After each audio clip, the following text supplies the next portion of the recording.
में हम करने वाले हैं MCQ सॉल्व, जो आपके DSSB के एग्ज़ाम्स के लिए, साथ ही साथ में आने वाली एग्ज़ाम्स एम्स CRE या रेलवे की जो एग्ज़ाम्स आएंगी उनके लिए आपके लिए काफ़ी हेल्पफुल होने वाली है। इस जो क्लास है इसमें हम 25 MCQs को सॉल्व करने वाले हैं, सबका ही एक्सप्लेनेशन पार्ट होने वाला है, तो इस वीडियो को आप लास्ट तक ज़रूर देखिएगा। अगर किसी ने भी टेलीग्राम चैनल सुदर्शन पैरामेडिकल के नाम से जो चैनल है, अगर अभी तक उसको जाकर ज्वाइन नहीं किया है तो एक बार जाकर आप लोग उसको ज्वाइन कर लीजिए, क्योंकि जितने भी यहाँ पे क्लासेस होने वाली है उन सब के जो PDF है उन सब के PDF आपको इसी टेलीग्राम चैनल पर मिलने वाले हैं। ओके, तो आपकी जो वीडियोस होगी ये वाली, इसके डिस्क्रिप्शन में आपको लिंक मिल जाएगा, तो लिंक पर जाकर के टेलीग्राम चैनल को तुरंत ज्वाइन कर लें और वहाँ से अपनी PDFs को डाउनलोड कर लीजिएगा।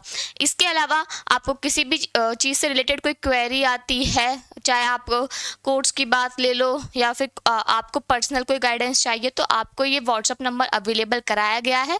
इस व्हाट्सअप नंबर पर आप कांटेक्ट कर सकते हो, जिससे आपकी प्रॉब्लम सॉल्व कर दी जाएगी। तो चलिए हम हमारी क्लास को स्टार्ट करते हैं। क्लास में हमारे क्वेश्चंस रहने वाले हैं, उन क्वेश्चंस को हम एक्सप्लेन करेंगे और बताएंगे कि क्या क्या चीज़ें हैं जहाँ से क्वेश्चंस आ सकते हैं। ओके, चलिए। तो फर्स्ट क्वेश्चन ये आपके पैनल पे है। अगर देखा जाए तो रेगुलरली सीरीज चल रही है, तो 25 MCQs की जो सीरीज़ है वो रेगुलरली चल ही रही है आपके। तो एक तरीके से आप भले जिस भी नोटबुक में आप सारे क्वेश्चंस को सॉल्व कर रहे हो, तो वहाँ पे आप 26 से स्टार्ट कर सकते हो, रेगुलरली चलेगी। ओके, चलिए। तो फर्स्ट क्वेश्चन है आपके पैनल पे यहाँ पे कि एक्सरेज आर मोस्टली लाइक, यानी कि एक्सरेज जो होते हैं वो किसके समान होते हैं। फर्स्ट है अल्फा रेज, अल्फा किरणों के। सेकंड है बीटा रेज, बीटा किरणों के। थर्ड है डायग्नोस्टिक अल्ट्रासाउंड, डायग्नोस्टिक अल्ट्रासाउंड के। फोर्थ है गामा रेज, गामा रेज के। और फिफ्थ है रेडियो वेव्स, रेडियो तरंगों के। बताइए।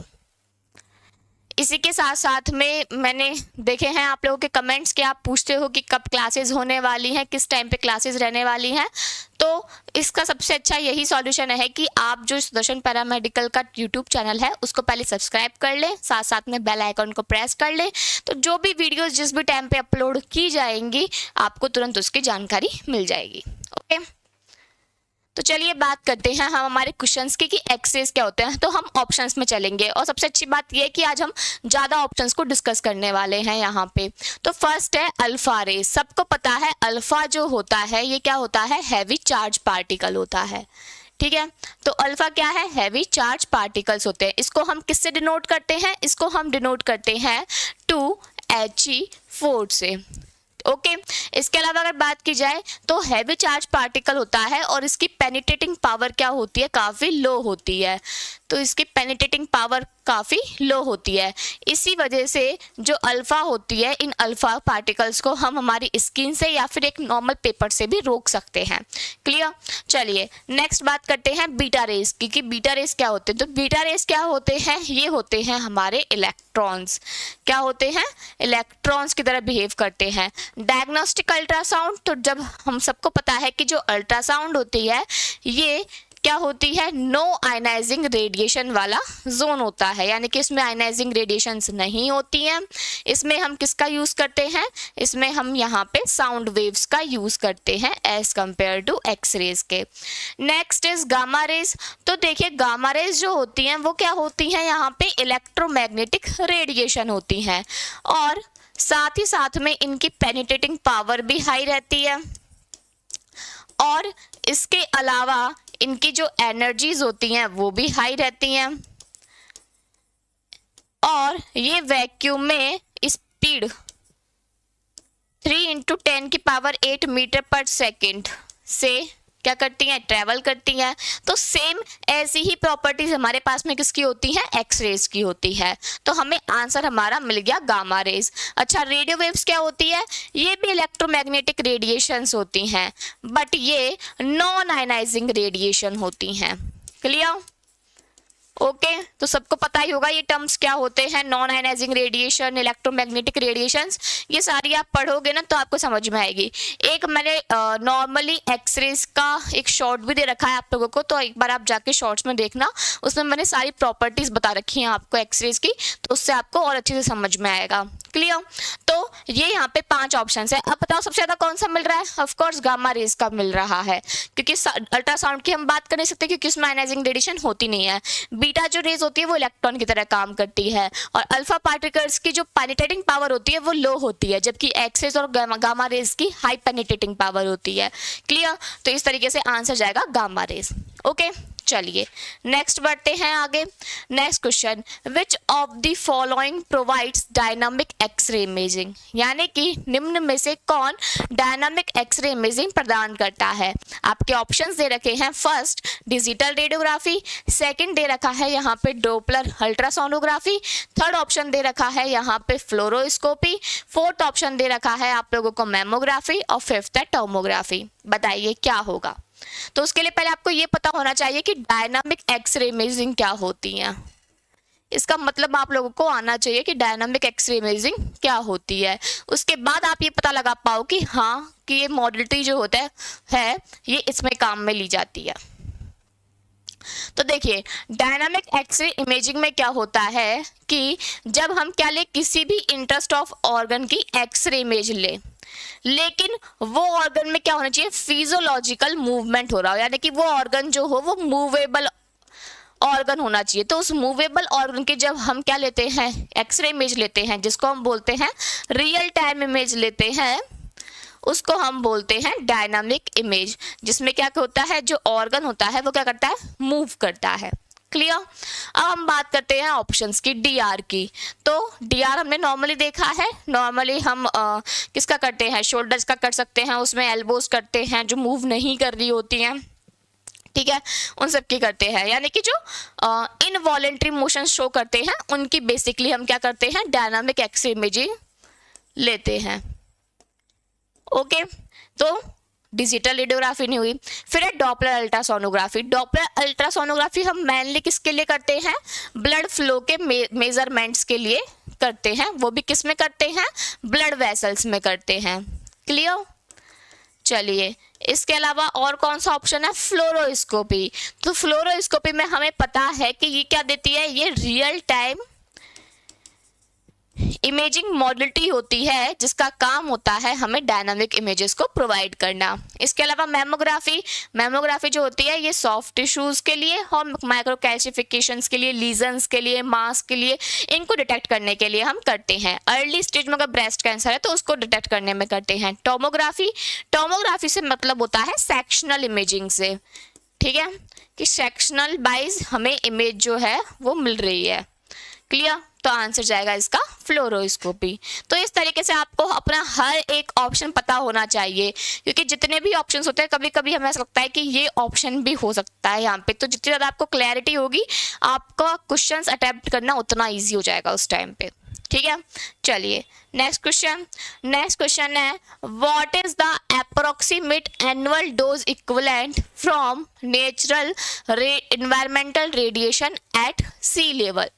यानी कि आपसे ये पूछा गया है कि जो समुद्र तल होता है उस पर नेचुरल एनवायरनमेंट जो रेडिएशन होती हैं उनसे जो एनुअल डोज इक्विवेलेंट आता है उसका अप्रोक्स मेजरमेंट कितना होता है। फर्स्ट है 5 रैम पर ईयर। इसको मैंने आपको इजी करने के लिए सीवर्ट में भी कर दिया है, ठीक है। तो कहीं कहीं पे माइक्रो सीवर्ट है, कहीं कहीं पे इसकी यूनिट मिली सीवर्ट है। ओके, चेंज करना आपको आना चाहिए। बस मैं एक ही चीज बताऊंगी कि 1 सीवर्ट इक्वल्स टू 100 रैम होते हैं। सीवर्ट किसकी यूनिट होती है? इक्विवेलेंट डोज की और इफेक्टिव डोज की। रैम इसकी स्पेशल यूनिट होती है, रेडिएशन इक्विवेलेंट मैन। क्लियर। 10 मिली रैम पर ईयर, 50 मिली रैम पर ईयर, 100 मिली रैम पर ईयर और 500 मिली रैम पर ईयर। इसके अलावा अगर आप इससे नहीं देखना चाहो तो आप सीवर्ट से भी पता लगा सकते हो। अगर आपको सीवर्ट में मान पता हो तो 50 micro sievert per year, 100 micro sievert per year, 500 micro sievert per year, 1 मिली सीवर्ट पर ईयर और 5 मिली सीवर्ट पर ईयर। बताइए क्या होगा इसका आंसर। तो देखिए हमारे पास में क्या होते हैं, एनवायरनमेंट में 2 टाइप के सोर्स होते हैं। कौन कौन से? एक तो होते हैं नेचुरल सोर्स जो हमें एनवायरनमेंट से मिलते हैं, और एक आर्टिफिशियल सोर्स जिसे हम बनाते हैं। क्लियर। अब नेचुरल सोर्स जैसे कि बैकग्राउंड रेडिएशन आ जाती हैं, कॉस्मिक रेज आ जाती हैं, इसमें इंटरस्टिशियल रेडियोन्यूक्लियाइड्स आ जाते हैं, आपके टेरेस्ट्रियल रेडियोन्यूक्लियाइड्स आ जाते हैं, ये सारे होते हैं नेचुरल सोर्सेज जो कितना परसेंट रखते हैं, 82% पार्ट रखते हैं टोटल सोर्सेज में से। क्लियर। इसके अलावा अगर बात की जाए तो आर्टिफिशियल सोर्सेज जो होते हैं जो हमारे द्वारा बनाए जा रहे हैं, जैसे कि फॉर एग्जांपल इसका सबसे बड़ा मोस्ट कंट्रीब्यूशन होता है मेडिकल फील्ड में। आज के टाइम पे हमारे फील्ड में हम रेडियोएक्टिव सोर्सों का यूज कर रहे हैं जिसमें रेडिएशंस प्रेजेंट होती हैं, तो 58% पार्ट रहता है मेडिकल फील्ड का। ठीक है। और इसका परसेंटेज अगर बताएं आर्टिफिशियल सोर्सों का ओवरऑल तो वो रहेगा 18%। ओके। इसके अलावा अगर बात करें तो नेचुरल जो क्या रहते हैं हमारे पास में सोर्सेज रहते हैं, नेचुरल रेडिएशंस रहती हैं, इनका हमारे पास में 2.4 मिलीसीवर्ट पर ईयर क्या रहता है, एनुअल डोज इक्विवेलेंट रहता है। क्लियर। अब आप ऑप्शन देखिए तो देखिए माइक्रो के तो सारे हट गए यहाँ से, ठीक है। अब बचा 1 और 5, तो 2.4 ज्यादा पास किसके है, 1 के है, ठीक है। तो हम अप्रोक्स यहाँ पे डी ऑप्शन करेक्ट कर देंगे। क्लियर। क्योंकि आपको एग्जाम्स में ऐसा नहीं होगा कि हाँ एकदम करेक्ट ऑप्शन दे दिया, कभी कभी ये भी हो सकता है, लेकिन मोस्टली आपसे अप्रोक्सीमेट पूछा जाएगा, तो उस टाइम पे आपका प्रेजेंस ऑफ माइंड काफी काम करेगा कि आपको क्या आंसर सही करना है। ओके।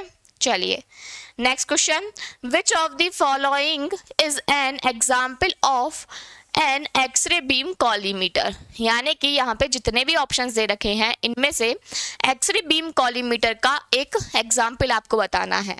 फर्स्ट है डेडमैन स्विच, सेकंड है एलिप्स टाइमर, थर्ड है फिल्टर, फोर्थ है ग्रिड और फिफ्थ है पॉजिटिव बीम लिमिटेशन।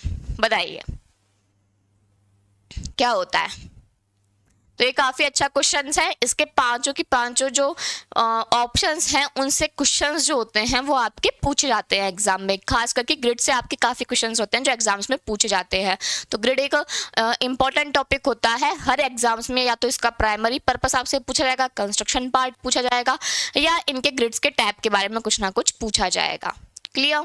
इसके अलावा अब तो जो क्वेश्चंस आने लगे हैं उसमें ऐसा होता है कि ये पूछते हैं कि अगर ग्रिड रेशो को हम बढ़ाएंगे तो कॉन्ट्रास्ट पे क्या इफेक्ट पड़ेगा, बकी फैक्टर पे क्या इफेक्ट पड़ेगा, इमेज की क्वालिटी पे क्या इफेक्ट पड़ेगा, पेशेंट की डोज पे क्या इफेक्ट पड़ेगा, ऐसे क्वेश्चंस पूछे जाते हैं। तो चलिए हम इसको सॉल्व करते हैं। हमें ये बताना है कि एक्सरे बीम कॉलीमीटर इसमें से कौन सा है। तो एक्सरे बीम कॉलीमीटर क्या होते हैं, जो एक्सरे बीम की साइज और शेप को क्या करते हैं, एडजस्ट करते हैं, उनको हम बोलते हैं बीम कॉलीमीटर। क्लियर। अब अगर यहाँ पे बात की जाए डेडमैन स्विच की, तो देखिए डेडमैन स्विच जो होता है ये एक सेफ्टी स्विच होता है। ये क्या होता है, एक सेफ्टी स्विच होता है जिसको हम इमरजेंसी में काम लेते हैं। Clear. Second is ellipse timer. Ellipse timer जो होता है ये एक्सपोजर टाइमर्स को मेजर करने का काम करते हैं, तो इनका काम एक्सपोजर टाइमर्स को मेजर करने का होता है। Next is filter. अब काफी लोग फिल्टर में और कॉलीमीटर में कंफ्यूज होते हैं। जब मैंने ये आपको बैच में भी पढ़ाया था तभी मैंने आपको बताया था कि फिल्टर और कॉलीमीटर में आप हमेशा कंफ्यूज रहोगे, तो इसका सबसे अच्छा ये तरीका है कि आप ये याद रखो कि फिल्टर मतलब छानने का काम करेगा। क्या काम करेगा, छानने का काम करेगा, और कॉलीमीटर छानने का काम नहीं करती है। ठीक है। अब क्या होगा, अब एक्सरे बीम से हाई एनर्जी भी आएंगी, लो एनर्जीज भी आएंगी, तो उनको छानने का काम करेगा जिसकी वजह से ये लो एनर्जी के फोटॉन्स को एब्जॉर्ब कर लेता है। ठीक है। जिसकी वजह से पेशेंट को क्या मिलती है कि पेशेंट की जो, पेशेंट पे नहीं बल्कि इमेज की जो क्वालिटी हो वो अच्छी आए।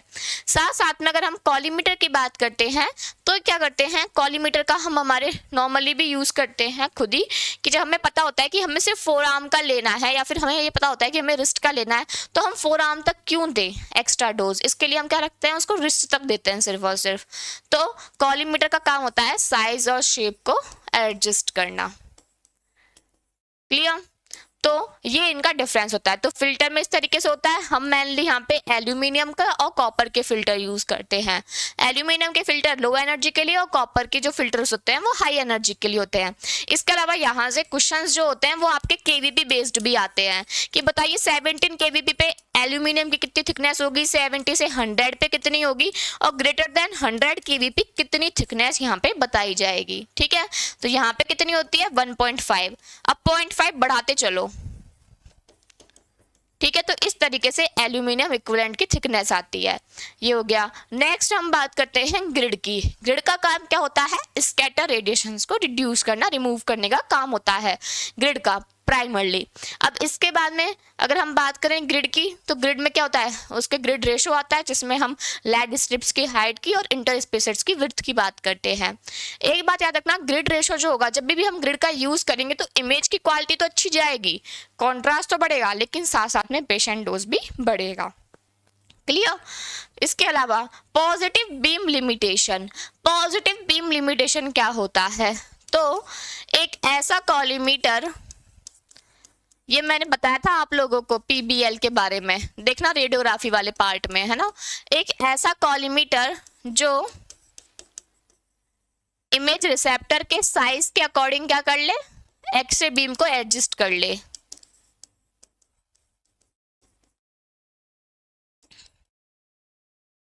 एक्सरे बीम एडजस्ट करे, उसको हम क्या बोलते हैं, पॉजिटिव बीम लिमिटेशन कॉलीमीटर बोलते हैं। तो हमारा जो क्वेश्चन है कि एक्सरे बीम कॉलीमीटर कौन सा होता है, तो वो पीबीएल होता है। क्लियर, तो ये आपको पता होना चाहिए यहाँ पे। चलिए नेक्स्ट क्वेश्चन पे बढ़ते हैं। नेक्स्ट क्वेश्चन है हमारा, a PH chest radiograph delivers approximate what dose to the patient. यानी कि अगर एक पीएच चेस्ट रेडियोग्राफ कर रहे हैं हम, तो उसमें लगभग कितना डोज है जो कि पेशेंट को मिलेगा। ऑप्शन है 10 electron volt, 10 joule, 10 milli Röntgen, 10 मिली रेड और 10 रैम। बताइए। तो आप कुछ ऑप्शंस को तो ऐसे निकाल दोगे कि ये दोनों तो एनर्जी हैं, तो इनका डोज से कोई रिलेशन नहीं होगा यहाँ पे, तो ये दोनों ऑप्शन हट गए। इसके अलावा रेड हमारी एब्जॉर्ब डोज की यूनिट होती है, तो एब्जॉर्ब डोज को हम कंसीडर नहीं करते, तो ये हट गया। ठीक है, क्लिनिकल में। अब बचते हैं हमारे पास में 10 मिली रोंजन और बचता है 10 रैम।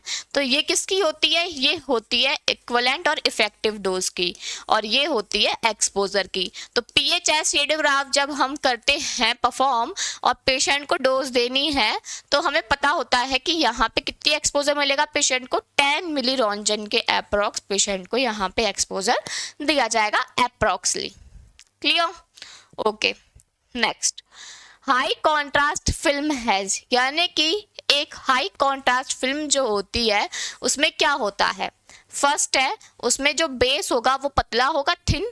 सेकंड है ग्रेन साइज जो होगी उसमें वो वाइड रेंज में होगी। ठीक है, इसके अलावा ग्रेन साइज लार्ज होगा, इसके अलावा सिल्वर हैलाइड कम होगा, और इसके अलावा जो ग्रेन साइज है वो यूनिफॉर्म होगा। बताइए, यानी कि आपको एक फिल्म है, वो फिल्म आपको क्या है, हाई कॉन्ट्रास्ट की अवेलेबल है, तो आपको ये बताना है कि इनमें ऐसा कौन सा कैरेक्टरिस्टिक है जो कि हाई कॉन्ट्रास्ट फिल्म को शो करेगा, इसके बारे में आपको बताना है। क्लियर, बताइए। इसी के साथ में अगर आपको वीडियोस पसंद आ रही हो तो आप वीडियोस को लाइक करना, कमेंट्स करना।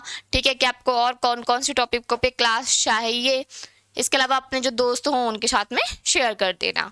और मेन इंपॉर्टेंट कि अगर आपको टाइमिंग पता नहीं लग रहा है तो पहले आप एक बार चैनल को सब्सक्राइब कर लो, बेल आइकन प्रेस कर लो, जब भी क्लासें आएंगी तो आपको नोटिफिकेशन मिल जाया करेगा।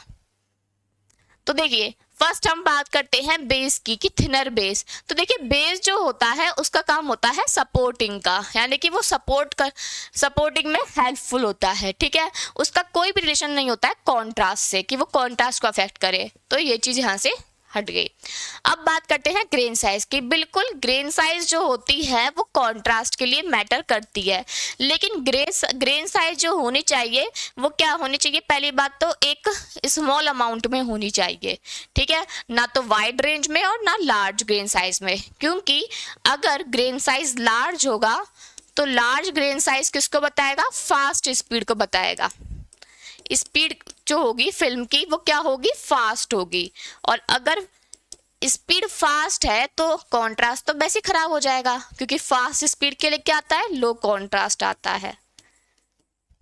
अब लो कॉन्ट्रास्ट क्यों आया, क्योंकि हम जानते हैं स्पीड डायरेक्टली प्रोपोर्शनल टू 1/रोंजन। ठीक है, तो अगर स्पीड ज़्यादा है तो एक्सपोजर कम मिलेगा, कॉन्ट्रास्ट ऑटोमेटिकली कम आएगा। ओके, लेस सिल्वर हैलाइड और यूनिफॉर्म ग्रेन साइज। अब देखिए क्या होता है यहाँ पे कि अगर हमें हाई कॉन्ट्रास्ट की फिल्म चाहिए तो सबसे पहली बात कि हमें small and uniform grain size चाहिए होते हैं, ठीक है। इसके अलावा हमें जो इमल्शन फिल्म चाहिए होती है वो इमल्शन फिल्म क्या होनी चाहिए, थिनर होनी चाहिए, थिन होनी चाहिए, जिसकी वजह से हमें हाई कॉन्ट्रास्ट मिले। और थिन के साथ साथ इस इमल्शन फिल्म पे जो सिल्वर हाइलाइट्स होते हैं वो क्या होने चाहिए, कम मात्रा में प्रेजेंट होने चाहिए। क्लियर, तब हमें क्या मिलती है, एक हाई कॉन्ट्रास्ट की फिल्म देखने के लिए मिलती है। तो इसका आंसर मोस्टली जो हम यहाँ पे रिकमेंडेड करेंगे वो लेस सिल्वर हाइलाइट को बताएंगे। ओके, चलिए next is artifact caused by wet pressure sensitization usually occur, यानी कि जो ये आर्टिफैक्ट है जो कि वेट प्रेशर सेंसिटाइजेशन से होने वाला आर्टिफैक्ट जो होता है ये कब होता है। इसमें ऑप्शन दे रखे हैं, सूखने के बाद होगा, सेकंड है बिफोर प्रोसेसिंग, प्रोसेसिंग से पहले ही हो जाएगा, इन दी डेवलपर टैंक, डेवलपर टैंक में होगा, इन दी ड्राइंग चैम्बर, ड्राइंग चैम्बर में होगा, इन दी फिक्सिंग टैंक, फिक्सिंग टैंक में होगा। बताइए। तो देखिए सबसे पहले तो हमें ये पता है कि क्या लगने वाला है, जो फिल्म है या उस पे वेट प्रेशर यानी कि प्रेशर है जो कि अप्लाई होने वाला है वहां पे, ठीक है। तो सिंपल सी बात है, सूखने की बात तो अप्लाई किया नहीं जाएगा, तो ये हट गया। प्रोसेसिंग जब हमारी स्टार्ट होती है तो वो प्रोसेसिंग डेवलपर से स्टार्ट होती है, फिर रिंजिंग, फिर फिक्सिंग, फिर वॉशिंग और देन ड्राइंग, इस तरीके से जाती है, ठीक है। तो बिफोर प्रोसेसिंग तो पॉसिबल नहीं है कि हम वेट प्रेशर अप्लाई करें, तो ये हट गया। इसके बाद में बात करते हैं हम डेवलपर टैंक की। तो ठीक है, हम मान सकते हैं कि डेवलपर टैंक में केमिकल प्रेजेंट है, ठीक है, और फिक्सिंग टैंक है, इसमें भी केमिकल प्रेजेंट है। ड्राइंग चैम्बर में कोई बात होगी नहीं क्योंकि उसमें तो ऑलरेडी हम क्या करेंगे, जो ड्राई फिल्म्स होंगी उनको भेजेंगे, तो ये भी हट गया। अब बात करते हैं डेवलपर टैंक की और फिक्सर टैंक की। तो यहाँ पे क्या होता है, जो वेट प्रेशर सेंसिटाइजेशन होता है ये डेवलपर के लिए क्या होता है, डेवलपिंग एजेंट्स के लिए सेंसिटिव होता है।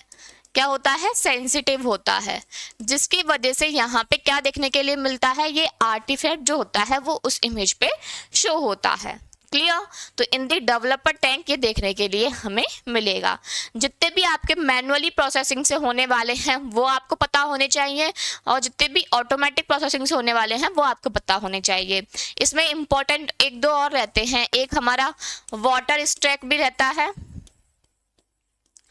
वाटर एंड स्ट्रैक आर्टिफैक्ट, एक हमारा जो static electricity and static pressure वाला रहता है ये भी इंपॉर्टेंट रहता है। क्लियर, चलिए नेक्स्ट हम बात करेंगे। पहले तो देखिए ये जान लीजिए, मैं वापस एक बार आपको बता देती हूँ यहाँ पे कि जो सुदर्शन पैरामेडिकल है इनका अपना चैनल है, तो आप वहाँ पर जा कर के ऑल पैरामेडिकल वैकेंसी रेडियोग्राफर का बैच जो है, एक बार आप जाके वहाँ पे इनरोल करोगे तो वहाँ पे आपको डिफरेंट सब्जेक्ट जो है वो देखने के लिए मिलेंगी। उसमें आपको क्या क्या चीज़ें अवेलेबल होंगी, उसमें आपको वीडियो लेक्चर्स अवेलेबल होंगे, सारी चीज़ों को आपको एलिब्रेट करके समझाया गया होगा। इसके अलावा उसका PDF आपको अवेलेबल कराया गया होगा, साथ में उसमें आपको शॉर्ट नोट्स भी देखने के लिए मिलेंगे, और टॉपिक वाइज टेस्ट और फुल लेंथ टेस्ट भी वहाँ पे दिए गए हैं। अब अच्छी बात इसमें वही है कि यहाँ पे आपको ये बाइलैंग्वेज प्रोवाइड होने वाला है, बाइलैंग्वेज में आपको हेल्प होगी, हिंदी और इंग्लिश आप इजीली समझ पाओगे वहाँ पे, ठीक है। इसके अलावा अगर आप इस कोर्स में एनरोल होते हो तो आपके लिए जो ये PYQ बुक है इसमें 25 सेट्स हैं टोटल, यानी कि 25 सेट मतलब एक पेपर, इस तरीके से टोटल 25 पेपर हैं इसमें, और हर एक पेपर में अप्रॉक्स 80 से 90 क्वेश्चंस आपको दे रखे हैं। तो इतने क्वेश्चंस आपको इस बुक में देखने के लिए मिलेंगे। तो अगर आप इस पे इनरोल करते हो तो ये बुक जो होगी ये आपको फ्री अवेलेबल हो जाएगी। ओके, अगर इसके रिगार्डिंग आपको कोई भी क्वेरी हो तो ये कॉन्टैक्ट नंबर आपको अवेलेबल कराया गया है, यहाँ पर जाकर आप एक बार कॉन्टैक्ट करें तो जो भी आपकी क्वेरीज होंगी वो वहाँ से सॉल्व हो जाएंगी। चलिए हम बढ़ते हैं नेक्स्ट। अच्छा, इसके अलावा इसमें बता दें कि ये जो आपको फर्स्ट पेपर है वो फर्स्ट पेपर यहाँ पे दिया गया है। ठीक है, अब इसमें देखो जैसे कि मैंने कहा था कि 25 पेपर्स हैं, तो देखो टोटल 25 पेपर्स हैं यहाँ पे। अब इसमें बात ये भी है कि आपके जो जब आप इस रेडियोग्राफर के बैच में जाके इनरोल करते हो तो वहाँ पे PYQs जो है वो PYQs आपको सॉल्व भी कराए गए हैं, सारे के सारे, वो भी विद एक्सप्लेनेशन सॉल्व कराए गए हैं। तो मेरे ख्याल से अप्रोक्सली वहाँ पे 16 या 17 पेपर्स हो चुके हैं हमारे ऑलरेडी, जो हमने विद एक्सप्लेनेशन वहाँ पे सॉल्व करवा चुके हैं। तो अब इसमें क्या हो रहा है कि आपको हर एक पेपर के लगभग 70 से 80 क्वेश्चन अगर देखने के लिए मिल रहे हैं तो इससे क्या होगी, आपकी प्रैक्टिस जो होगी वो अच्छी होगी। और सेकेंडली ये प्रीवियस ईयर में आए हुए क्वेश्चंस हैं, तो इससे आपको ये बेनिफिट होगा कि आपको ये समझ में आएगा कि क्वेश्चन किस तरीके से पूछे जाते हैं एग्जाम में। एक हम सिर्फ थ्योरी पढ़ के चले जाएं और सोचें कि एग्जाम में जाके सीधा अप्लाई करेंगे और काम बन जाएगा, तो काम नहीं बनेगा। अगर आप अपने 5 या 6 घंटे स्टडी के लिए निकालते हो तो ये ट्राई करो कि अगर आप 2 से 3 या 4 घंटे पढ़ रहे हो तो कम से कम 1 से 2 घंटे आप क्वेश्चन सॉल्व करो। उससे आपको हेल्प होगी, आपको समझ में आएंगे कि कॉन्सेप्ट किस तरीके से अप्लाई होते हैं। और ये हमेशा जरूरी नहीं कि हम जो कंटेंट पढ़ रहे हैं वो पूरा का पूरा कंटेंट ही है। जब आप क्वेश्चन सॉल्व करते हो तो आपको वहाँ पे भी नई नई चीज़ें पढ़ने के लिए मिलती हैं। इसके अलावा अगर कोई बिना थ्योरी पढ़े हुए सीधा MCQ सॉल्व कर रहा है तो उसको प्रॉब्लम आएगी इस चीज़ में। ठीक है, पहले या तो आप कॉन्सेप्ट कंप्लीट करो, अपने पहले कॉन्सेप्ट क्लियर करो, उसके बाद आप MCQs करो, या फिर अगर आप MCQs ही कर रहे हो तो साथ साथ में अपने कॉन्सेप्ट जो है उसके आप एक पूरी नोट्स बनाते हुए चलो, जिससे आपको पता चले कि हाँ इस चीज़ में मैंने ये पढ़ा था, इस क्वेश्चन में मैंने ये पढ़ा था, ये समझा था। क्लियर? चलिए हम नेक्स्ट चलते हैं अगले क्वेश्चन पे हमारे पे। नेक्स्ट क्वेश्चन है phosphor after glow is. Phosphor after glow जो होता है ये क्या होता है? फर्स्ट है इम्प्रूव कॉन्ट्रास्ट रिजोल्यूशन, यानी कि ये कॉन्ट्रास्ट रिजोल्यूशन बढ़ाएगा।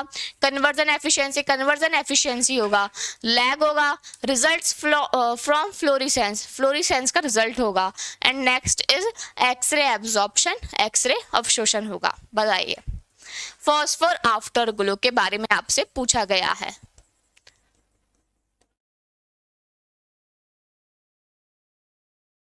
फॉस्फोर आफ्टर ग्लो जो होता है ये क्या होता है, ये आपको एक बार बताना है। तो देखिए, अगर यहाँ पे बात की जाए फॉस्फोर आफ्टर ग्लो की, तो सबसे पहले आपको ये पता होना चाहिए कि आफ्टर ग्लो होता क्या है। ठीक है, तो आफ्टर ग्लो का मतलब क्या होता है कि मान के चलिए कि कोई फॉस्फोर मटेरियल है। ठीक है, उस फॉस्फोर मटेरियल को क्या किया गया है, हीट किया गया या स्टिमुलेट किया गया है, जिसकी वजह से उसने क्या किया, लाइट इमिट्स की है। तो अगर वो लाइट इमिट कुछ टाइम तक होती है, यानी कि बाद में भी वो स्टिमुलेट करने के बाद भी कुछ टाइम तक और ज्यादा और क्या हो रही है, लाइट इमिट हो रही है कुछ समय बाद तक। अब ये कुछ समय कब तक का होगा, ये होगा लगभग मिनट्स में। ठीक है, तो मिनट्स टू आवर्स हो सकता है, तो कुछ मिनट्स तक क्या होती है, अगर ये इमिट होती है तो इसको हम बोलते हैं आफ्टर ग्लो। और ये किस में देखने को मिलता है, ये हमें देखने को मिलता है फॉस्फोरेसेंस में। किसमें, फॉस्फोरेसेंस में। ठीक है, तो सिंपल सी बात है, फ्लोरेसेंस नहीं, क्योंकि फ्लोरेसेंस में क्या नहीं होता, आफ्टर ग्लो नहीं होता। अच्छा, आप इसको याद कैसे करोगे, मैंने बताई थी आपको ये ट्रिक जब हमने क्वेश्चन सॉल्व किए थे उसके PYQs के, कि देखो सबसे पहली बात तो आफ्टर ग्लो मतलब कि जो बाद तक भी क्या कर रहा है, ग्लो कर रहा है, जो बाद तक भी क्या कर रहा है, ग्लो कर रहा है। तो फ्लोरेसेंस और फॉस्फोरेसेंस, तो पहला कौन आता है अल्फाबेटिकली, ऑफ कोर्स F आता है, और बाद में क्या आता है, P आता है। तो आफ्टर ग्लो किस में देखने को मिलेगा, पीछे वाले अल्फाबेट में, लास्ट अल्फाबेट में देखने के लिए मिलेगा, मतलब इन दोनों में लास्ट अल्फाबेट। ठीक है, चलिए नेक्स्ट अब हम बात करते हैं यहाँ पे कि फॉस्फोर आफ्टर ग्लो जो होता है क्या ये कॉन्ट्रास्ट रिजोल्यूशन इंप्रूव करेगा। तो देखिए, अगर आफ्टर ग्लो हुआ है तो उस आफ्टर ग्लो की वजह से क्या होता है, टेम्पोरल रिजोल्यूशन जो होता है, यानी कि जिसमें हम टाइम के अकॉर्डिंग देखते हैं, वो टेम्पोरल रिजोल्यूशन कम हो जाता है।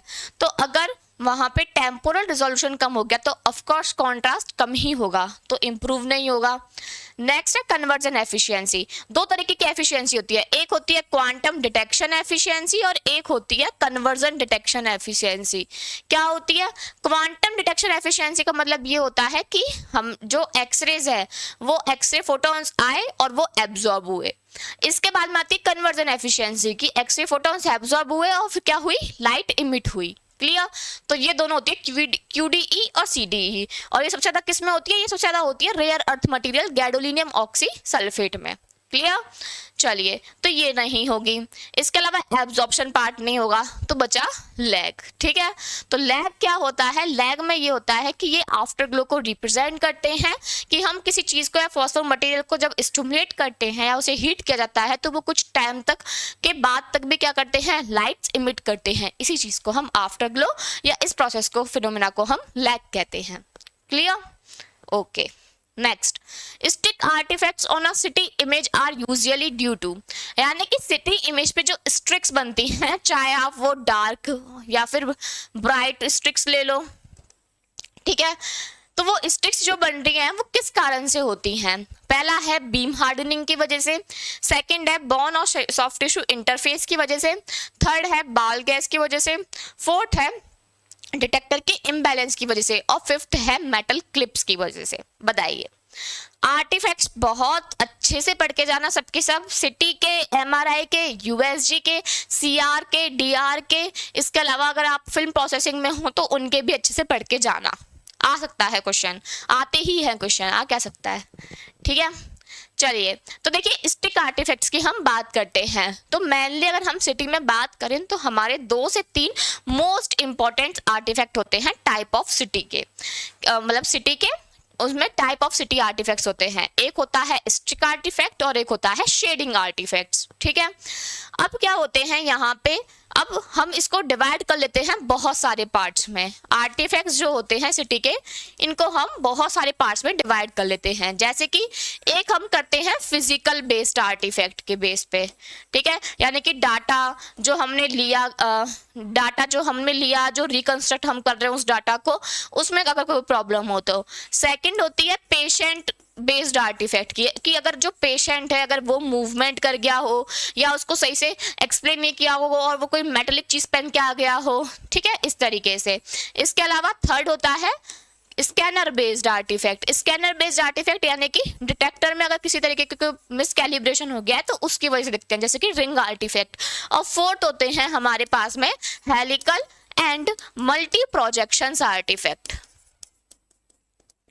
ठीक है, आर्टिफैक्ट तो जो हमारी 6 और 7 जनरेशन में हमें मेनली देखने के लिए मिलते हैं। क्लियर? अब हम बात करते हैं यहाँ पे कि फिजिकल बेस्ड आर्टिफैक्ट जो होते हैं इसमें कौन से आते हैं, तो इसमें इम्पोर्टेंट बीम हार्डनिंग आता है। फिर इस बीम हार्डनिंग में अगर हम बात करते हैं तो यहाँ पे हमें कपिंग आर्टिफैक्ट, और ये सारा मतलब बहुत एलिब्रेट है ये आर्टिफैक्ट्स, आप जितने पढ़ोगे उतने आपको कम लगेगा। अब बीम हार्डनिंग क्या होती है, बीम का हार्ड हो जाना।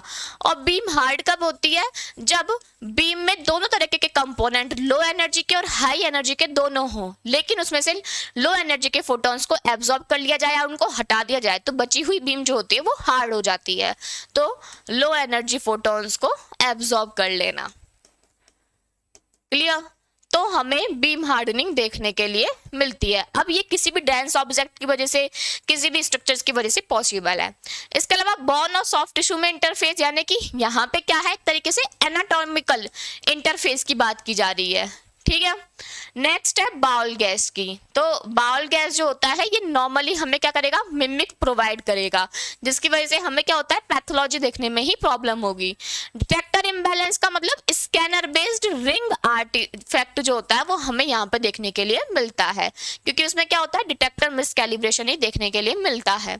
इसके अलावा मेटल क्लिप्स, तो देखिए मेटल क्लिप्स हो, मेटल ऑब्जेक्ट्स जो होते हैं उनकी वजह से हमें मेनली क्या देखने को मिलता है, सिटी इमेजेस जो होती है उनमें स्टिक आर्टिफैक्ट देखने के लिए मिलता है। क्लियर? अब ये मेटालिक क्लिप्स ऐसा नहीं है, जैसे कि कुछ तो ऐसे होते हैं जो हम रिमूव कर सकते हैं, जैसे कि ज्वेलरी वगैरह, लेकिन कुछ ऐसे होते हैं जो हम रिमूव नहीं कर सकते, जैसे कि फॉर एग्जांपल प्रोस्थेटिक लेग्स हो गए। ठीक है, इसके अलावा क्या हो गए, मेटालिक क्लिप्स हो गई जो लगी हुई हैं, पेश मेकर्स हो गए। ठीक है, तो इन चीज़ों को रिमूव करना पॉसिबल नहीं है, तो उस टाइम पे बहुत अच्छे से जब बहुत केयरफुली क्या किया जाता है, उस टाइम पे स्कैन देखे जाते हैं। क्लियर?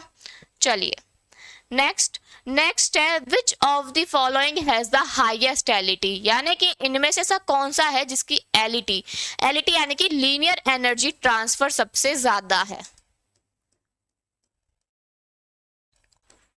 आप लोग मुझे क्लास के लास्ट में बताना कि आपके कितने क्वेश्चन जो हैं वो सही हुए हैं, सब कमेंट्स कीजिएगा। ओके, फर्स्ट है अल्फा पार्टिकल, सेकंड है cobalt 60 and gamma rays, third है डायग्नोस्टिक एक्सरे, फोर्थ है न्यूट्रॉन और फिफ्थ है प्रोटॉन। बताइए।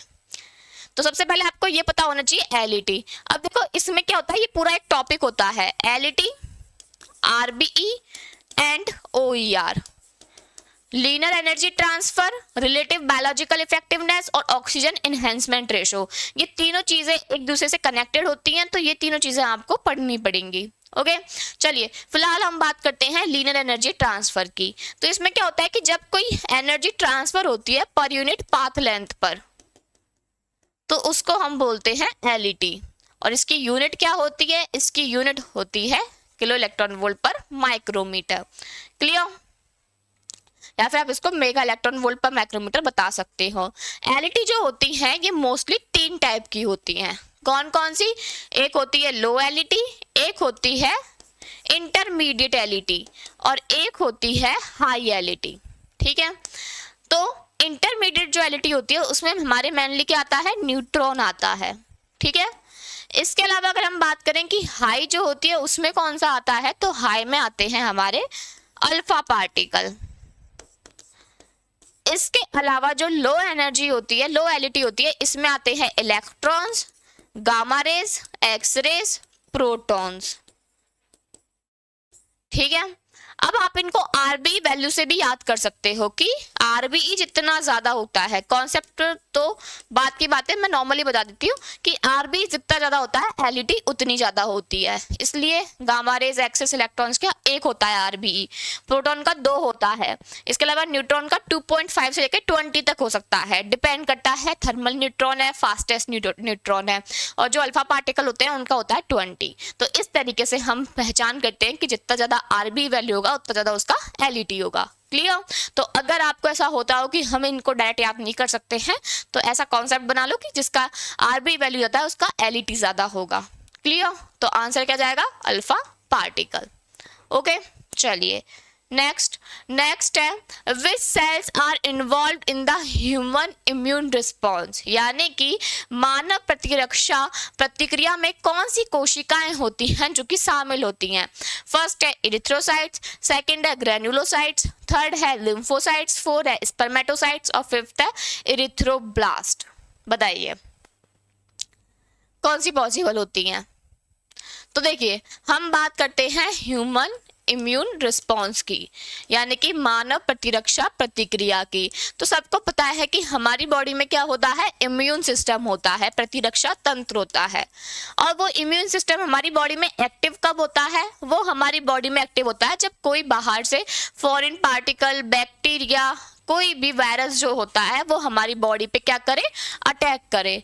तो क्या होता है, इम्यून रिस्पॉन्स जो होता है वो हमारी बॉडी में जनरेट होता है। अब इसको जनरेट करने वाली जो सेल्स होती हैं वो कौन सी होती हैं। तो देखिए इरिथ्रोसाइट जिसको हम बोलते हैं आरबीसी, जिसका काम है ब्लड प्रोटेक्शन का, तो ये नहीं होगी। नेक्स्ट है ग्रेनुलोसाइट्स और लिम्फोसाइट्स, ये दोनों ही क्या होती हैं, डब्ल्यूबीसी होती हैं, वाइट ब्लड सेल्स। और हमें पता है यही हमारी बॉडी में क्या होती हैं, फाइटर सेल्स होती हैं जो फाइट करने का काम करती हैं, जो इम्यून रिस्पॉन्स करने का काम करती हैं। ठीक है, इसके बाद है स्पर्मेटोसाइट्स जो क्या करेंगी, यहाँ पे स्पर्म्स प्रोडक्शन का काम करेंगी, और एक है इरिथ्रोब्लास्ट। ठीक है, तो ये भी यहाँ पे लिंक नहीं हुई। अब देखिए क्या है यहाँ पे, डब्ल्यूबीसी जो होती हैं, ठीक है, इनमें भी 2 टाइप आते हैं। कौन कौन से, एक तो ग्रेनुलोसाइट्स और एक एग्रेनुलोसाइट्स। क्लियर? अब ग्रेनुलोसाइट्स में हम इओसिनोफिल्स की बात कर लेते हैं, न्यूट्रोफिल्स की बात कर लेते हैं। एग्रेनुलोसाइट्स में आती है हमारी लिम्फोसाइट्स, जिसमें हमारी 2 टाइप की सेल होती हैं, एक टी सेल और एक बी सेल, जो काम करती हैं किसका, इम्यून रिस्पॉन्स का। ठीक है, तो आंसर क्या जाएगा इसका, मोस्ट प्रोबेबली लिम्फोसाइट्स, क्योंकि सीधा का सीधा ऑप्शन में दे रखा है। क्लियर? चलिए next question, Which of these following joints are freely movable? इनमें से ऐसे कौन सा जॉइंट है जो कि फ्रीली मूवेबल होता है, जिसके हम बिना किसी बॉन्ड के, बिना किसी रिस्ट्रिक्शन के आराम से मूव कर सकते हैं। फर्स्ट है डाईआर्थरोसिस, सेकंड है रिब्स, थर्ड है स्कल, फोर्थ है सिनैथ्रोसिस और फोर्थ है एम्फीआर्थरोसिस। बताइए। तो हम जब क्या पढ़ते हैं, जॉइंट्स के बारे में पढ़ते हैं, तो उनको हमने मूवमेंट के बेसिस पे क्या किया है, 3 पार्ट्स में डिवाइड किया है। कौन कौन से पार्ट्स में डिवाइड किया है बताना। एक होता है हमारा फाइब्रस जॉइंट, एक होता है कार्टिलेजिनस जॉइंट,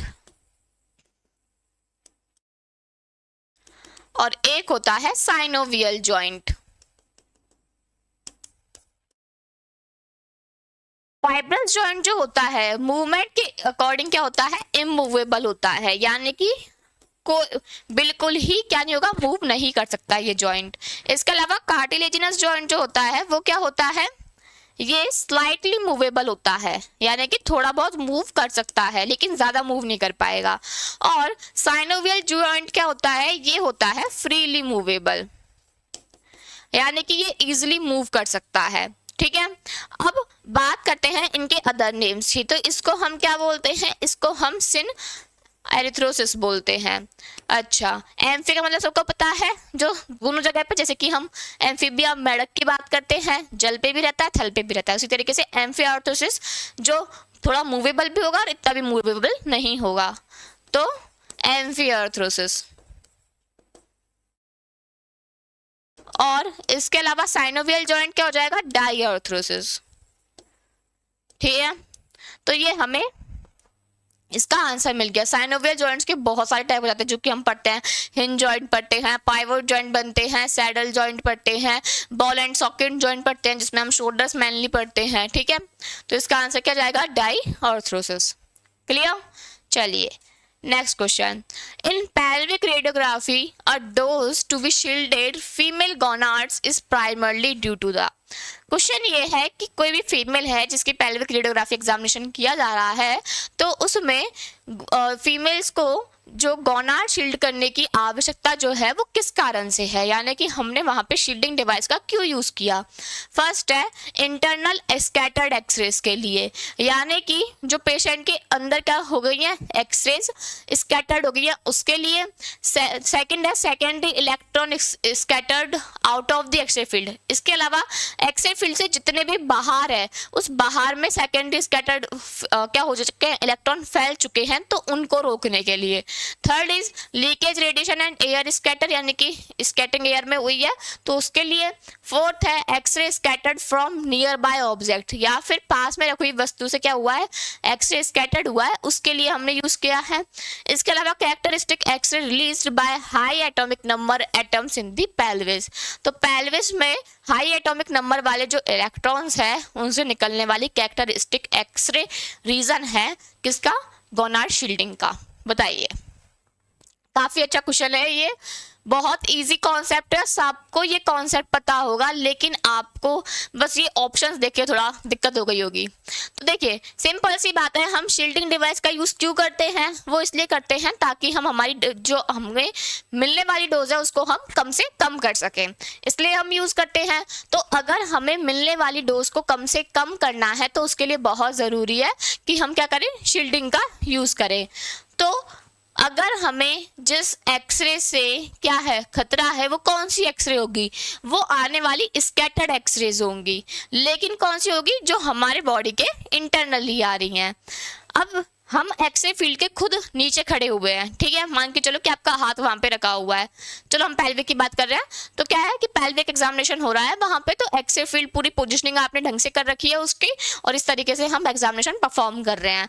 तो सिंपल सी बात है कि जो चीज एक्सरे फील्ड से बाहर जा रही है उसकी वजह से तो हमने गोनाड शील्डिंग का यूज नहीं किया, वो हमने इसलिए किया ताकि पेशेंट को डोज कम से कम लगे, किसमें, उनके जो ऑर्गन्स प्रेजेंट है, ठीक है, बाकी के जो ऑर्गन्स हैं उन पे अननेसेसरी डोज नहीं लगे इसके लिए। तो इसके लिए बहुत ज़रूरी है कि हम स्कैटर एक्सरेज जो कि इंटरनली जा रही हैं उनको रोकें। क्लियर, चलिए next. Which of the following system consist of all the ductless glands of the body? तो निम्न में से ऐसा कौन सा सिस्टम है जिसमें डक्ट जो कि डक्टलेस नलिका विहीन ग्रंथियों से मिलकर बना होता है। फर्स्ट है मस्कुलर सिस्टम होता है, सेकंड है नर्वस सिस्टम, तंत्रिका तंत्र, थर्ड है एंडोक्राइन सिस्टम, अंतःस्रावी तंत्र, फोर्थ है रिप्रोडक्टिव सिस्टम होता है, फिफ्थ है एक्सक्रीटरी सिस्टम होता है। तो सिंपल सी बात है, मस्कुलर सिस्टम जहाँ पे हम मसल्स और उनके अटैचमेंट्स की, टेंडन्स की, लिगामेंट्स की बात करेंगे। नर्वस सिस्टम जहाँ पे हम सीएनएस और पीएनएस, ऑटोनॉमस नर्वस सिस्टम, इन सब की बात करेंगे। एंडोक्राइन सिस्टम जिसमें हम ग्लैंड्स की और उनसे सिक्रेटिव मटेरियल की बात करते हैं। क्लियर? दो टाइप की हमारी ग्लैंड्स होती हैं, एक होती है एक्सोक्राइन ग्लैंड और एक होती है एंडोक्राइन ग्लैंड। एक्सोक्राइन ग्लैंड जिनमें क्या होती है, डक्ट होती है जो डक्ट से अपने सिक्रेशन को ब्लड स्ट्रीम में भेजते हैं, और एंडोक्राइन ग्लैंड जो कि डक्ट लेस होती है, सीधे ही अपने मटेरियल को क्या कर देती है, ब्लड स्ट्रीम में रिमूव कर देती हैं। क्लियर? तो आंसर एंडोक्राइन।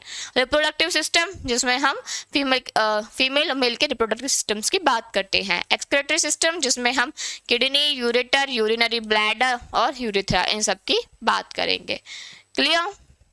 ओके, चलिए नेक्स्ट आगे बढ़ते हैं। Which of the following structures can not be visualize by a barium enema. तो जहाँ पे भी आपको किसी भी क्वेश्चन में ये पूछा जा रहा है कि नहीं होगा, तो इस नहीं पे बहुत अच्छे से ध्यान देना, क्योंकि हमें ऐसा लगता है काफ़ी बार पेपर की बहुत इजी है और उस इजी के चक्कर में पता नहीं हमारे अंदर कौन सी शक्ति आ जाती है कि हमें सब कुछ दिखना खत्म हो जाता है कि हमसे नहीं पूछ रहा है, हाँ पूछ रहा है, हम ज़्यादा ही एक्साइटमेंट में क्वेश्चन करते हुए चले जाते हैं अटेम्प्ट। तो ये चीज़ बहुत ध्यान से आपको अटेम्प्ट करनी है, समझ के करना है कि क्या दे रखा है, करती है या नहीं करती। फॉर एग्जाम्पल आप जल्दबाजी में हो और आप नोट नहीं पढ़ो, तो इसका फर्स्ट ही ऑप्शन दे रखा है आपको डिसेंडिंग कॉलम का। सबको पता है डिसेंडिंग कॉलम देखने में आती है, क्योंकि हम क्या करते हैं, लोअर पार्ट का करते हैं वहाँ पे। क्लियर? तो ये चीज़ें आपको ध्यान रखनी है।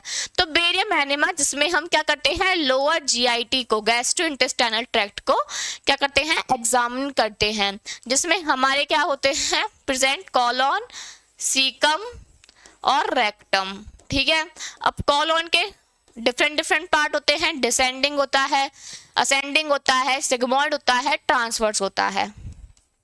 असेंडिंग, ट्रांसवर्स, डिसेंडिंग और सिग्मॉइड कॉलॉन, ये कॉलॉन के पार्ट होते हैं। सीकम और रेक्टम, तो देखिए सीकम है, रेक्टम है, सिग्मॉइड है, डिसेंडिंग है। ईसोफेगस जो कि किसका पार्ट है, अपर जीआईटी का पार्ट है, और जिसके लिए हम क्या परफॉर्म करते हैं, बेरियम स्वेलो परफॉर्म करते हैं। क्लियर? आई बात समझ में? ठीक है?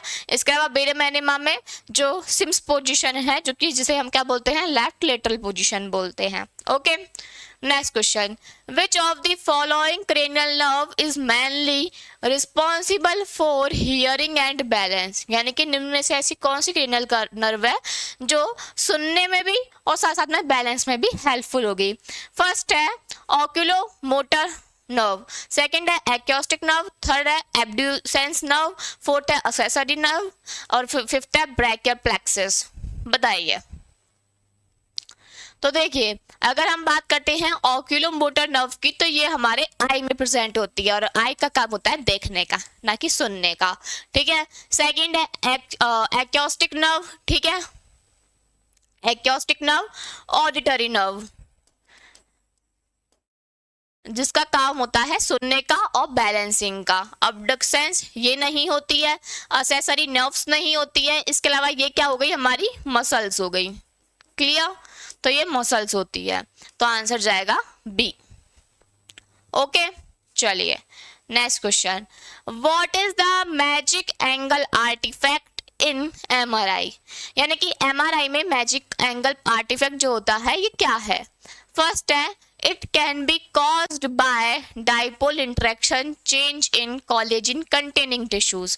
यानी कि जो collagen containing tissues होता है उनमें dipole interaction में चेंज आता है, जिसकी वजह से मैजिक एंगल अपीयर होता है और जिसकी वजह से इमेज खराब होती है और आर्टिफैक्ट देखने के लिए मिलता है, जिसे हम मैजिक एंगल आर्टिफैक्ट कहते हैं। सेकेंड इज द एंगल जो उसमें होता है वो 75 डिग्री होता है। Third is this artifact can be shown in bone marrow, कि ये हमें बोन मैरो में देखने के लिए मिलेगा।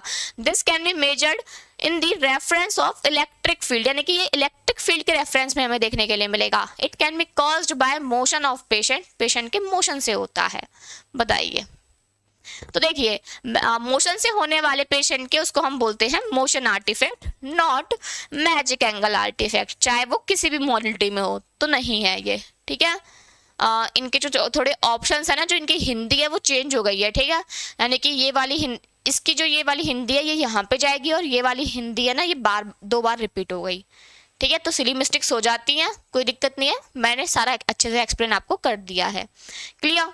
वापस कर देती हूँ कि इसकी हिंदी ये होगी कि पेशेंट के मोशन के कारण मैजिक एंगल आर्टिफैक्ट जनरेट हो रहा है, और इसका ये है कि इलेक्ट्रिक फील्ड के रेफरेंस में जो मैजिक एंगल होता है इसको हम मेजर करते हैं। ओके, तो चलिए हम बात करते हैं मैजिक एंगल की कि आखिर होता क्या है। तो क्या होता है कि जो कोलेजन कंटेनिंग टिश्यूज होते हैं हमारे, जैसे कि टेंडन्स हो गए, लिगामेंट्स हो गए, इनमें हमें मैजिक एंगल देखने के लिए मिलता है, और उसका रीजन होता है डाइपोल इंटरेक्शन, क्योंकि डाइपोल इंटरेक्शन में उनके चेंज आता है और उस चेंज की वजह से मैजिक एंगल प्रोड्यूस होता है। इस एंगल का ये एंगल 55 डिग्री एंगल होता है।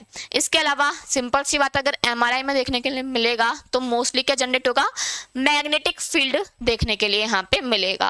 बोन मैरो में देखने के लिए नहीं मिलता, कोलेजन कंटेनिंग टिश्यूज मसल्स में, टेंडन्स में और लिगामेंट्स में देखने के लिए मिलता है। क्लियर? तो इसका आंसर फर्स्ट सही जाएगा। मैजिक एंगल आर्टिफैक्ट बहुत इंपॉर्टेंट है और कोई बड़ी थ्योरी नहीं है इसमें। पता नहीं क्यों इस क्वेश्चन का बड़ा ही बहुत ज्यादा बना रखा है कि बहुत टफ है। 4 लाइनें हैं, 4 लाइनें याद कर लेना मैजिक एंगल आर्टिफैक्ट की। सबसे पहली लाइन ये कि जितने भी कोलेजन कंटेनिंग टिश्यूज होंगे, टेंडन्स होंगे, लिगामेंट्स होंगे, अगर उनके डायपोल इंटरेक्शन में चेंज आएगा तो उसकी वजह से ये जो आर्टिफैक्ट है ये जनरेट होगा। इस मैजिक एंगल की वैल्यू 55 डिग्री होती है। थर्ड पॉइंट इज कि सिंपल सी बात है, कोलेजन कंटेनिंग टिश्यूज को देखने के लिए करते हैं, उनकी इन्वेस्टिगेशन के लिए करते हैं। फोर्थ पॉइंट इज कि MRI में किया जा रहा है, तो ऑफ कोर्स हम मैग्नेटिक फील्ड से अलाइन होकर इसकी बात करने वाले हैं। क्लियर? तो बस इतनी सी चीजें हैं जो इसमें आपको पढ़नी है। Next, connective system of hollow cavities in the skull are, यानी कि जो स्कल होता है उसमें जो होलो कैविटीज होती हैं उनकी कनेक्टिंग जो सिस्टम है वो क्या है। फर्स्ट है मीटस है, सेकंड है साइनस है, थर्ड है फोसा है, फोर्थ है प्रोसेस है और फिफ्थ है ट्रैक्ट है।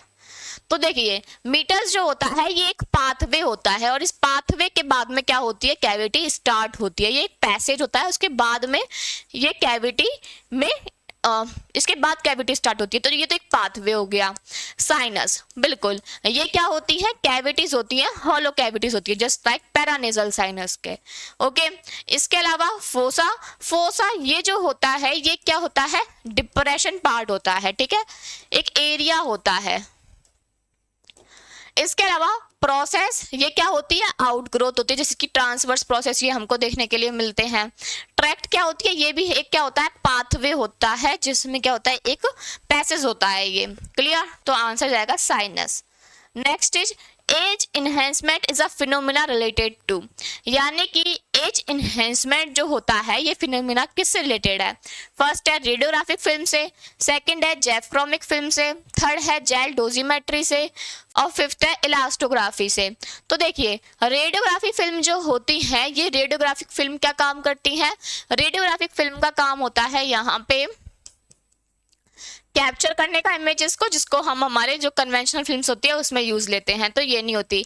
जेफ्रोमिक फिल्म जो डोज मेजरमेंट में यूजफुल ली जाती हैं उसमें काम करेंगी, तो ये नहीं होती।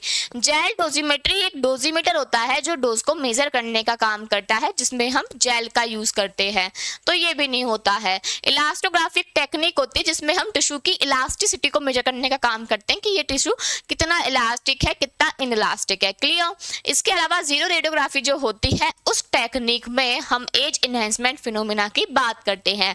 जीरो रेडियोग्राफिक फिल्म जिसमें हम फोटोग्राफिक प्लेट का क्या करते हैं, यूज करते हैं। ओके, सिलिकॉन की प्लेट्स का हम इसमें यूज करते हैं। इसके अलावा एज इनहेंसमेंट में मेनली होता क्या है, एज यानी कि सबको पता है किनारे, पेरिफ्री। तो जब वो पेरिफ्री जो होती है जब वो क्या हो जाती है, इनहेंस हो जाती है due to density differentiation, density objects के डिफरेंशिएशन की वजह से, तो वो फिनोमेना को हम कहते हैं एज इनहेंसमेंट, जो हमें जीरो रेडियोग्राफी में देखने के लिए मिलता है। Okay, next is OM line, orbitomeatal line in radiological anatomy, यानी कि जो ऑर्बिटोमीटर लाइन होती है वो क्या होती है।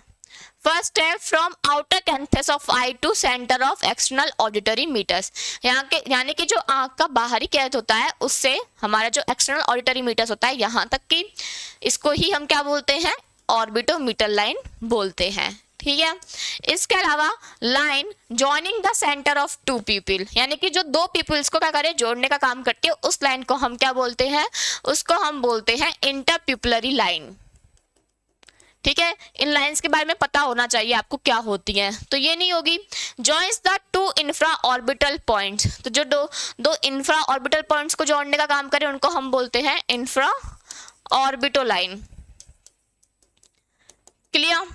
इसके अलावा line passing from infra orbital point to upper border of external auditory meatus, इसको हम नहीं बोलते और ना ही सेंटर ऑफ को बोलते हैं। क्लियर? तो ये क्या कहलाएगी, ऑर्बिटोमीटर लाइन कहलाएगी। इसमें हम गेबुलर लाइन पढ़ते हैं, मेंटो लाइंस पढ़ते हैं, लिप लाइंस पढ़ते हैं, ये सारी आपको पढ़नी है, सारी एक बार आप लाइंस पढ़ लोगे। अकेंथियल पढ़ते हैं जो हमारे नोज के फिर नीचे की जो पार्ट्स होगी वहां से पास होगी। क्लियर? तो ये सारी चीजें आपको पढ़नी पड़ेंगी।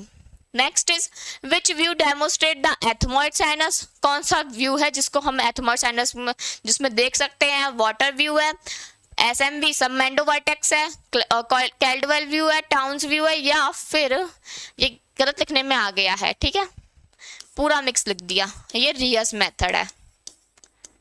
बताइए। तो देखिए वाटर जिसको हम क्या बोलते हैं, इस व्यू को, इसको हम पैराइटो अकेंथियल व्यू बोलते हैं, जिसमें हम मैक्सिलरी साइनस देखते हैं मेनली। ठीक है, नेक्स्ट इज सब मैंडो वर्टेक्स व्यू जिसमें हम बेस ऑफ स्कल देखते हैं। थर्ड इज कैल्डवेल व्यू, बिल्कुल इस व्यू में हम क्या करते हैं, एथमॉइड साइनस देखते हैं। ठीक है, टाउन्स व्यू जिसमें हम क्या देखते हैं, ऑक्सीपिटल बोन देखते हैं, फोरामेन मैग्नम देखते हैं, पोस्टीरियर फोसा सलाई देखते हैं। ओके, रियस मेथड जिसमें हम क्या देखते हैं, ऑप्टिक फोरामिना देखते हैं। तो आपको ये तो पता ही होना चाहिए कि पर्टिकुलरली अगर ये व्यू है तो ये व्यू किया किसके लिए जा रहा है, बिल्कुल उससे क्वेश्चन आपको देखने के लिए मिलते हैं। ओके, चलिए next, best view to demonstrate intervertebral foramina in cervical spine. जितने भी स्पाइन के व्यूज हैं वो सारे आप लोग पढ़ लेना। उसमें एक बहुत फेमस व्यू है डॉग स्कॉटिश साइन, ये जरूर व्यू पढ़ के जाना आप लोग, काफी इंपॉर्टेंट है, क्वेश्चंस देखने के लिए पूछते हैं। मतलब वहां पे डॉग जैसा साइन देखने के लिए मिलता है, फिर उसमें आइज का पूछ लेते हैं, ईयर का पूछ लेते हैं, ये पूछते हैं कि बताइए ये पार्ट इसका क्या रिप्रेजेंट कर रहा है, बॉडी के किस ऑर्गन को रिप्रेजेंट कर रहा है, तो ये जरूर पढ़ के जाना। इसके अलावा जो ये क्वेश्चन है ये भी काफी इंपॉर्टेंट है। देखो एपी व्यू हम नहीं करते नॉर्मल स्ट्रक्चर्स के लिए, लेटरली व्यू नहीं करते हैं, लेटरली व्यू करते हैं यहाँ पे हम आर्चेस को देखने के लिए। ठीक है, ऑब्लिक व्यू होता है जो इंटर वर्टिब्रल फोरामिना के लिए किया जाता है। अब बाकी की जो स्पाइन्स आती है, थोरैक्स, लंबर, इसके अलावा अदर, तो उनमें क्या होती है, ये लेटर और ऑब्लिक की चीजें चेंज हो जाती हैं थोड़ी। हमसे सर्वाइकल स्पाइन की पूछी गई है तो उसका ऑब्लिक व्यू होता है जो कि इंटरवर्टिबल फोरामिना को देखने में हेल्पफुल होता है। डेंस व्यू होता है जो कि ओडोंटॉइड के लिए होता है, सबको पता ही है। ठीक है, टाउन्स व्यू होता है, अभी बताया था थोड़ा टाइम पहले, किसके लिए होता है, ऑक्सीपिटल बोन के लिए होता है। तो आंसर गया ऑब्लिक व्यू। इससे क्वेश्चन आते ही हैं पोजीशनिंग में। देखो 3-4 क्वेश्चन बहुत फेमस है। पहला क्वेश्चन का पैटर्न आता है कि आपसे डायरेक्ट पूछ लेंगे कि बताइए इस पार्ट को कौन से व्यू में देखेंगे। दूसरा क्वेश्चन आ सकता है आप पे कि जो सेंट्रल रे है वो बताइए कहाँ पे हम करेंगे इसमें, जैसे कि ये व्यू है तो इसमें सेंट्रल रे कहाँ पे, किस पॉइंट पे एंगल की जाएगी। थर्ड आपसे क्वेश्चन कैसे पूछ सकते हैं इसमें कि आपसे पूछ लिया कि बताइए कि ये जो पर्टिकुलर व्यू है ये किसका व्यू होता है, जैसे कि फॉर एग्जांपल आपसे पूछ लिया कि जो स्कैपुला व्यू होता है वो किसका होता है, सबको पता है शोल्डर का होता है। अनलर डेविएशन पूछ लिया किसका होता है, मॉर्टिस व्यू पूछ लिया किसका होता है, एंकल का होता है। तो ये सारी चीजें आपको पता होनी चाहिए। क्लियर? चलिए नेक्स्ट बात करते हैं, which of the following is not a flat bone, यानी कि इनमें से ऐसी कौन सी है जो फ्लैट बोन नहीं है। फर्स्ट है स्टर्नम, सेकंड है रिब्स, थर्ड है स्कैपुला, फोर्थ है टीबिया, फिफ्थ है रेडियस। बताइए बताइए बताइए, लगा कंफ्यूजिंग क्वेश्चन लगा। तो देखिए ये तो सबको पता है, स्टर्नम, रिब्स और स्कैपुला तीनों ही क्या होती हैं, फ्लैट बोन होती है। अब तुम सोच रहे होंगे कि टीबिया और रेडियस तो हमने लॉन्ग बोन में पढ़ी है, तो बिल्कुल इसमें दोनों ही ऑप्शन इसके करेक्ट है, टीबिया और रेडियस, ठीक है, दोनों ही ऑप्शन इसमें करेक्ट है। टीबिया भी फ्लैट बोन नहीं होती और रेडियस भी फ्लैट बोन नहीं होती। ओके, चलिए next question, which of the following options gives the correct combination? First है axial skeleton 100, appendicular 80, appendicular 196, appendicular 126, axial 150। बताइए। सिंपल सी बात है, देखिए स्केलेटन सिस्टम है उसको हम दो पार्ट्स में डिवाइड करते हैं। कौन कौन से? एक हम करते हैं एक्सियल पार्ट में और एक हम करते हैं अपेंडिकुलर पार्ट में। टोटल बॉडी में कितनी हड्डियां हैं बताना जरा, सब कमेंट्स करना, ठीक है। कितनी हड्डियां होती हैं? सबको पता है 206 होती हैं, ठीक है। इसके अलावा एक्सियल जो होती हैं वो 80 होती हैं और बाकी बची हुई 126 हमारे पास में क्या हो जाती है? अपेंडिकुलर हो जाती हैं। एक्सियल कौन सी होती है? जैसे कि हमारी ह्यूमन बॉडी है तो उसके सेंटर पार्ट में जितनी भी बोन्स प्रेजेंट है वो सारी एक्सियल में। अपेंडिकुलर में जैसे कि मेरे हाथ हैं, ठीक है, तो अपर आर्म्स हुए, लोअर आर्म्स हुए, ये सारे क्या हो जाएंगे? अपेंडिकुलर पार्ट्स हो जाएंगे, सेंटर पार्ट से थोड़ा दूर, पेरिफेरी में जो प्रेजेंट है वो क्या बताएंगे? अपेंडिकुलर को। अब मैं अपेंडिकुलर को सिर्फ बता देती हूँ। एक तो होता है अपर आर्म का, ठीक है, इसकी काउंट कर लेना, लोअर की काउंट कर लेना, अपर एक्सट्रीमिटीज लोअर एक्सट्रीमिटीज काउंट कर लेना, ठीक है। इसके अलावा पेल्विक गर्डल की काउंट कर लेना, पेल्विक बोन्स प्रेजेंट होती हैं जो। स्कैपुला काउंट कर लेना क्योंकि ये भी पेरिफेरी में प्रेजेंट है। इसके अलावा क्लेविकल काउंट कर लेना क्योंकि ये भी पेरिफेरी में प्रेजेंट है। तो ये सारी हो जाती हैं हमारी अपेंडिकुलर, ठीक है।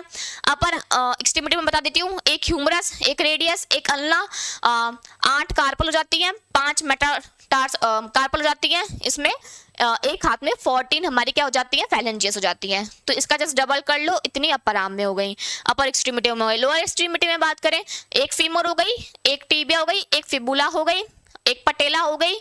इसके अलावा वहां पे कितनी होती हैं? 7 टार्सल्स, 5 मेटाटार्सल्स और सेम वही 14 फैलेंजियस होती हैं। तो उनको आप डबल कर लो, ठीक है। तो इस तरीके से आपको आपकी क्या मिल जाएंगी? लोअर एक्सट्रीमिटी मिल जाएंगी। पेल्विक गर्डर की पेल्विक बोन 2, स्कैपुला 2, क्लेविकल 2। तो इस तरीके से टोटल 126 हो जाएगा, ठीक है। एक्सियल की अगर बात करें तो एक्सियल में हमारा क्रेनियम पार्ट आ गया, इसमें 8, फेशियल में हमारी 14 हो गई, ठीक है। स्टर्नम बीच में आता है, 1 हो गई। रिप्स आती हैं हमारी वहां पे, तो रिप्स जो होती हैं उसमें कितना आ जाएगा? टोटल 24 पेयर्स वो हो गए हमारे, ठीक है। सॉरी 12 पेयर्स हो गए, तो 24 वो हो गई हमारी। क्लियर? तो जितने भी क्या आ रहे हैं आपके सेंट्रली पार्ट आ रहे हैं उन सबको काउंट कर लो। ओके, चलिए। इसके अलावा सारी हमारी वर्टिब्रीज आ जाएंगी उसमें, वर्टिब्रा कॉलम्स हमारे आ जाएंगे, सारी की सारी वर्टिब्रीज आ जाएंगी उसमें। तो इस तरीके से आपकी 80 बैठ जाएंगी। एक हायोड बोन और आएगी इसमें, ठीक है।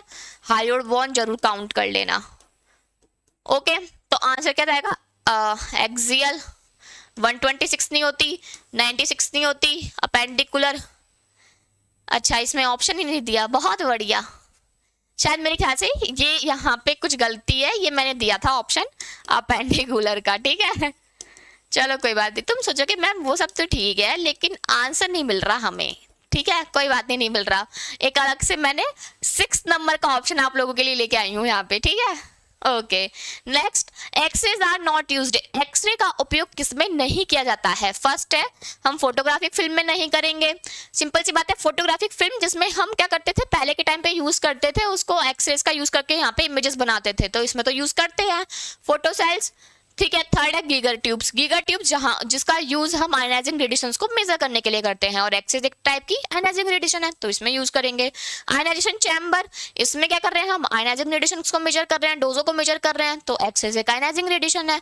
इसके अलावा गैफ क्रोमिक फिल्म जिसका यूज हम आयनाइजिंग रेडिएशन या डोजों को मेजरमेंट के लिए करते हैं, तो वहां पे भी हम क्या करते हैं? एक्सरेज का यूज करते हैं। तो बची हमारे पास में फोटो सेल्स जहां पे हम एक्सरेज का यूज नहीं करते हैं। क्लियर है बात? आई समझ में?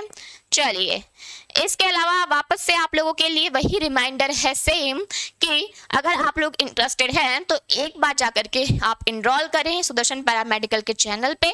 वहां पे आपको रेडियोग्राफर का बैच मिलेगा, आप सर्च करोगे तब वहां पे आप एक बार जाके जो वहां पे कंटेंट दे रखा है उसमें जाइए, वहां पे आपको डेमो क्लासेस अवेलेबल कराई गई हैं, ठीक है। तो उस डेमो क्लासेस में आप देख सकते हो कि किस तरीके से पढ़ाया जा रहा है। अब ये मत बोलना कोई भी कि नहीं ऐसा कुछ नहीं होता है, वो तो डेमो क्लासेस क्लासेस ऐसी होती हैं, सब में सेम इंटेंसिटी मिलेगी तुमको पढ़ने के लिए, ठीक है, कुछ अलग नहीं मिलेगा कि नहीं वहाँ पे तो थोड़ा देखोगे आप लोग, ऐसा कुछ नहीं है, सब में सेम इंटेंसिटी चलती है। ओके, इसके अलावा अगर आप ये कोर्स इनरोल करते हो तो ये जो बुक होगी ये आपको फ्रीली अवेलेबल हो जाएगी। अगर आपको इसके रिगार्डिंग कोई भी प्रॉब्लम है तो ये कॉन्टैक्ट नंबर आपको अवेलेबल कराया गया है। ओके, तो ये पेपर्स है, ये वही इंडेक्स है जिसके बारे में मैं आपको बता रही थी कि 25 पेपर्स हैं जो यहाँ पे आपको देखने के लिए मिलते हैं और इसके सॉल्यूशंस भी आपको दिए गए हैं बैच में। ओके, तो चलिए हम मिलेंगे नेक्स्ट क्लास में आप लोगों से। तो अगर आपको वीडियो पसंद आई हो तो प्लीज़ इसको लाइक करना, कमेंट्स करना। अगर आपको और भी कौन कौन से टॉपिक पे चाहिए होगी क्लास तो उन्हीं टॉपिकों को लेके आएंगे, ठीक है, उन्हीं टॉपिक पे हम स्टडी करेंगे। साथ साथ में आपके दोस्तों के साथ इस वीडियो को शेयर कर देना और जिसने चैनल को सब्सक्राइब नहीं किया है चैनल को जरूर सब्सक्राइब कर ले, बेल आइकन प्रेस कर ले, क्योंकि फिर आपसे क्लासेस मिस हो सकती हैं, ठीक है, तो इस चीज़ का ज़रूर ध्यान रखिएगा। धन्यवाद।